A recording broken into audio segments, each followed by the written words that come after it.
Dopo aver imparato dei concetti basilari per costruire gli alberi, in questo video tutorial impariamo a costruire gli alberi senza chiome, quindi spogli, e in più vediamo come creare un'atmosfera invernale, fredda, umida, con la nebbia. Ma vediamo subito che cosa ti occorre. Utilizzo una carta senza grosse pretese. È importante che sia liscia. Per intenderci andrebbe benissimo la classica F4 della Fabriano. Una 2H per i toni chiari, una 3B per i toni medi e una 7B per i toni più scuri e intensi. E come jolly ci giochiamo lo sfumino. Con i valori tonali, quindi con le varie gradazioni di grafite, andrò a creare la profondità, l'illusione di profondità di campo. Infatti, se siamo bravi con i contrasti, riusciremo ad ottenere una buona prospettiva aerea, in questo caso, data la nebbia, una vera e propria prospettiva atmosferica molto forzata. Questo ci darà l'illusione di avere una terza dimensione e di riuscire ad ottenere dei disegni che siano quasi tridimensionali. Come potrai notare in questo esempio, gli elementi in primo piano saranno più scuri, gli elementi più in lontananza saranno più chiari, in questo caso in maniera molto forzata perché tra albero e albero esiste la densità della nebbia. Il primo consiglio che ti posso dare quando disegni un paesaggio, indipendentemente dal fatto che ci sia una giornata di sole o una notte buia pesta, è quello di partire dallo sfondo, di creare subito l'atmosfera. Parti dal colore più chiaro per ottenere poi i colori più intensi e più scuri verso il primo piano.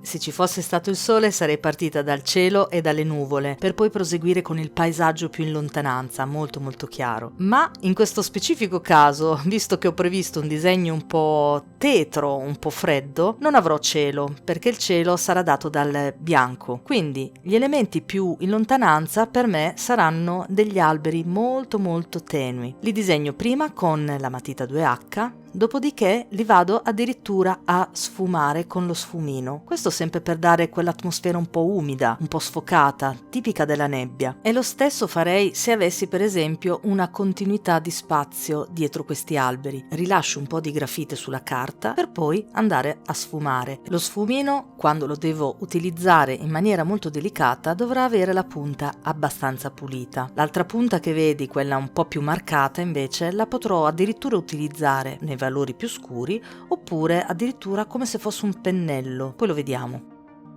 La punta dello sfumino dovrà essere abbastanza pulita perché se fosse carica di suo mi andrebbe ad appesantire troppo questa campagna in lontananza. Andrei a perdere quindi la profondità di campo di cui abbiamo parlato prima. Il paesaggio laggiù, dietro l'ultimo albero, dovrà essere sfocato, tenue, quasi evanescente, e per dare l'illusione che gli alberi siano più vicini all'obiettivo, più vicino all'osservatore, ecco che posso dare una gradazione leggermente più scura.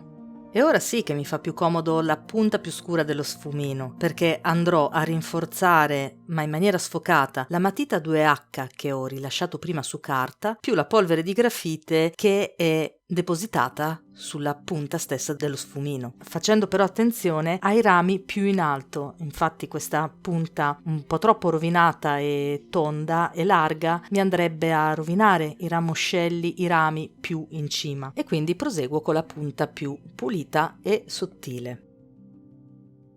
Piccola parentesi interessante, perché per questo disegno ho preferito una carta liscia? Molte volte mi viene chiesto che tipo di carta devo utilizzare, oppure quali sono le differenze, perché sceglierne una piuttosto che l'altra. In questo caso ho preferito la liscia perché volevo dare la sensazione di definizione, sfocatura, umidità, nebbia, tutto quello che ci siamo detti. La carta ruvida mi tira fuori ovviamente delle texture della carta stessa, quindi una porosità che in questo caso non avrei gradito.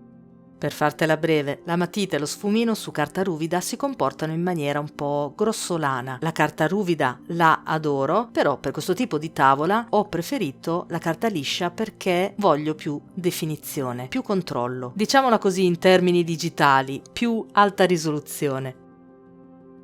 Fatta questa precisazione, continuiamo e vediamo come si costruisce un albero senza chioma, quindi un albero spoglio, invernale, che tra l'altro come genere mi appassiona tantissimo, lo trovo molto affascinante. In genere il mio metodo è: prima osservo la realtà in questo caso gli alberi, oppure una marea di reference. Mi creo un'immagine mentale di ciò che vorrei realizzare, poi nel momento in cui disegno non tengo sott'occhio niente. Questo per non bloccare il flusso creativo, non voglio stare con un occhio alla reference e un occhio alla carta, voglio lasciare andare libera la mano, il pensiero, e faccio tesoro di tutte le nozioni che ho acquisito prima.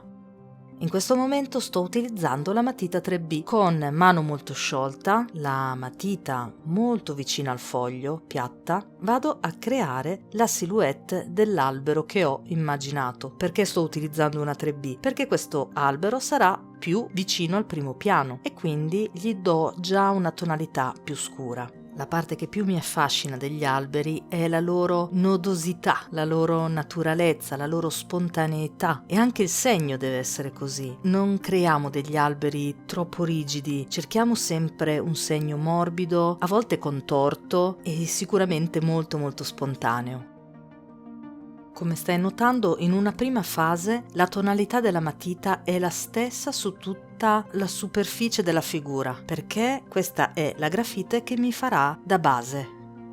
Non te l'ho rivelato e mi stavo dimenticando, la luce immaginata è in alto sulla destra. Questo è importante ai fini del chiaroscuro, per capire dove posizionare le ombre e le luci. Quindi ora, sempre con la matita 3B, premo di più sulla carta per generare l'ombra propria di questo fusto e cominciare a dargli un senso di tridimensionalità. Cerchiamo in questa fase di non soffermarci troppo sui dettagli, anzi lasciamoli proprio per la fase ultima. Come ti dicevo nel primo video, dove impariamo a costruire un albero da zero, cerca di dare la sensazione della texture, che sia orizzontale oppure verticale. Lascia andare libera la mano e ai dettagli penseremo alla fine. Ora che abbiamo una base di grafite su tutta la superficie del fusto, prendi lo sfumino e piano piano vai a far penetrare tutta la grafite che è sparsa sul foglio dentro i micropori della carta liscia. In questa fase ti devi concentrare sulla tridimensionalità dell'albero. Questa sarà la base sulla quale puoi costruire la texture, la corteccia, con una matita molto più morbida. In questo caso utilizzerò una 7B.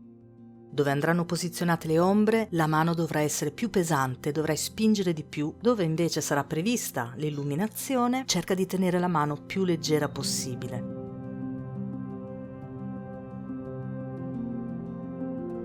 Ed ecco che per quanto mi riguarda arriva la parte più divertente. Con la matita 7B andiamo a costruire la corteccia del tronco. Dove saranno presenti le ombre, spingerò di più con la matita. Dove invece la superficie sarà illuminata, allora terrò la mano un po' più leggera.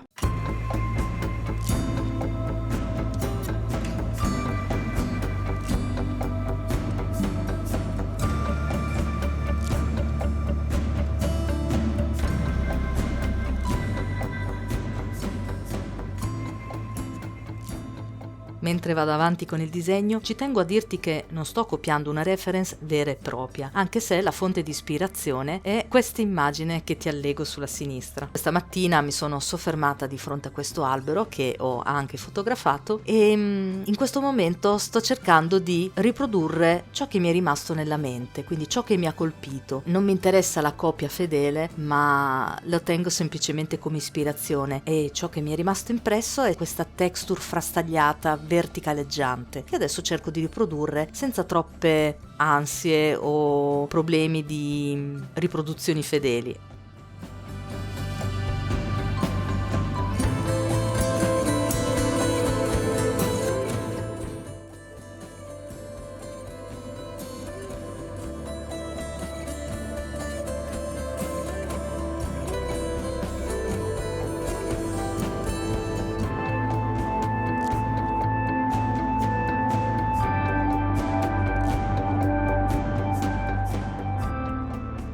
Ok, dopo aver delineato alcuni tratti salienti della mia corteccia, ecco che riprendo lo sfumino e vado a sfocare questi tratti che in questo tipo di illustrazione sembrano troppo rigidi, troppo evidenti.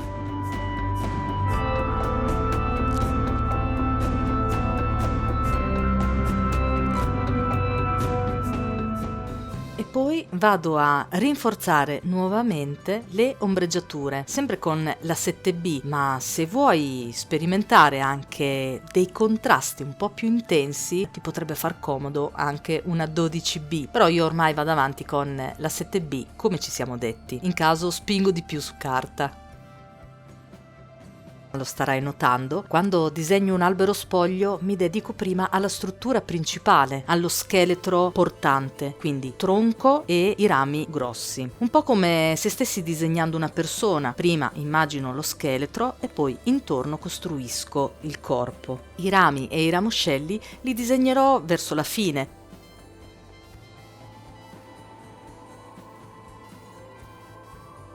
Ed ecco che si parte con i ramoscelli. Per loro mi piace tenere la matita in maniera un po', come posso dire, improvvisata, in maniera come se la mano seguisse la matita. Cerco delle impennate, delle sterzate, cambi di direzione improvvisi, cambi di pressione improvvisi. Questo per dare il senso di naturalezza. Se allenerai il polso a questi cambi di direzione, rotazione, pressione, vedrai che i tuoi alberi saranno super naturali.